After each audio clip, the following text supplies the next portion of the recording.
Pernah ngerasa nggak sih kalau kehidupan iman itu kadang-kadang nggak terasa damai, tapi malah lebih mirip medan perang? Nah, hari ini kita akan melakukan semacam bedah strategi soal peperangan rohani. Kita akan lihat ini bukan sebagai sesuatu yang menakutkan, tapi sebagai sesuatu yang wajib kita pahami biar bisa menang. Yuk kita mulai? Oke, ini dia peta pertempuran kita untuk pembahasan kali ini. Pertama, kita bakal identifikasi siapa musuhnya. Kedua, kita cari tahu dari mana sumber kekuatan kita. Ketiga, kita periksa persenjataan apa yang kita punya. Keempat, kita pelajari taktiknya. Dan terakhir, kita akan evaluasi diri. Gimana? Sudah siap? Oke, langkah pertama dalam perang manapun adalah kenali musuhmu. Sebelum kita ngomongin strategi atau senjata, kita harus paham dulu sebenarnya kita ini lagi melawan siapa dan apa. Ini adalah fondasi dari semua yang akan kita bahas. Nah, ini dia poin kuncinya. Sumber, kita menekankan banget bahwa musuh kita itu bukan darah dan daging. Artinya apa? Artinya, pas Anda lagi konflik sama atasan atau sama pasangan, masalah utamanya mungkin bukan mereka. Ada kekuatan tak terlihat yang bermain di belakang layar. Wah, ini mengubah cara kita melihat setiap konflik, bukan? Jadi, peperangan ini terjadi di dua medan sekaligus loh. Yang pertama ada di dalam diri kita sendiri. Pertarungan abadi antara keinginan baik dan buruk yang kita semua rasakan. Pasti tahu kan rasanya? Nah, yang kedua ada di luar. Tekanan dari dunia di sekitar kita dan juga serangan-serangan spiritual yang nggak kelihatan. Jadi bisa dibilang, kita diserang dari dalam dan dari luar. Dan disinilah perang itu terjadi. Bukan di tempat-tempat suci yang jauh di sana, tapi di ruang tamu kita, di kantor kita.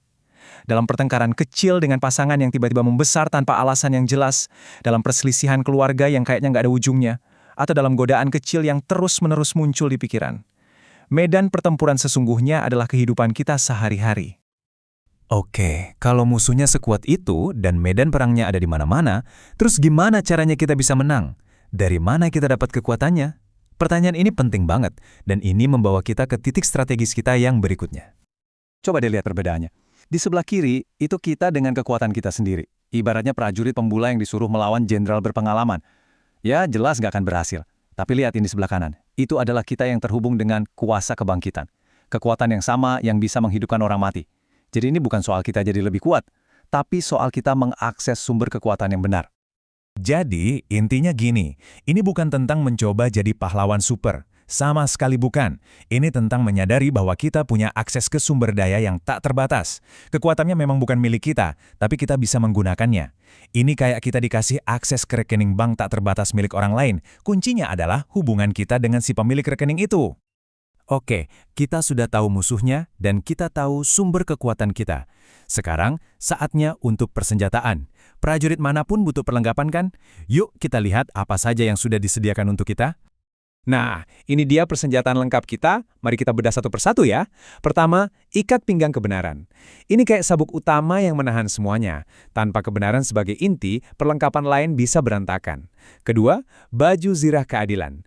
Ini melindungi organ vital kita, hati dan emosi dari tuduhan dan rasa bersalah yang bisa melumpuhkan.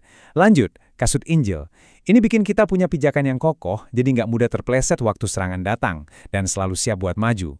Terus, perisai iman. Nah, ini bukan tameng pasif ya. Perisai ini secara aktif memadamkan serangan mental dan emosional yang datang seperti panah api, keraguan, ketakutan, kebohongan.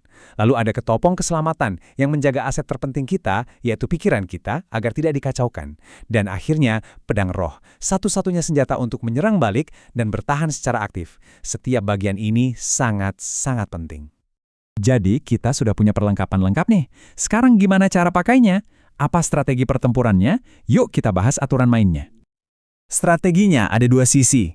Pertama, bertahan. Tugas utama kita adalah untuk berdiri teguh. Artinya, nggak mundur, nggak menyerah saat diserang. Ini soal ketahanan. Tapi kita nggak cuma diam di tempat loh. Strategi kedua adalah menyerang. Kita maju, membawa pesan terang ke wilayah kegelapan. Jadi ini adalah kombinasi antara pertahanan yang kuat dan serangan yang terarah.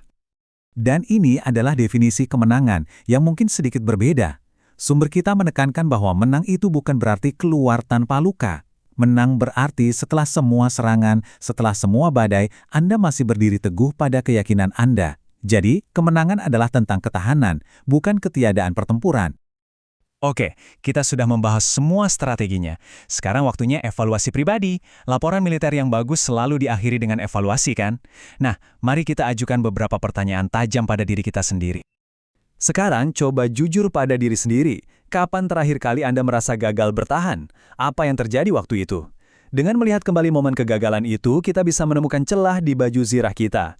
Mungkin perisai iman kita sedang turun, atau kita lupa pakai ketopong keselamatan. Coba deh, apa pelajaran yang bisa Anda ambil dari sana untuk pertempuran berikutnya?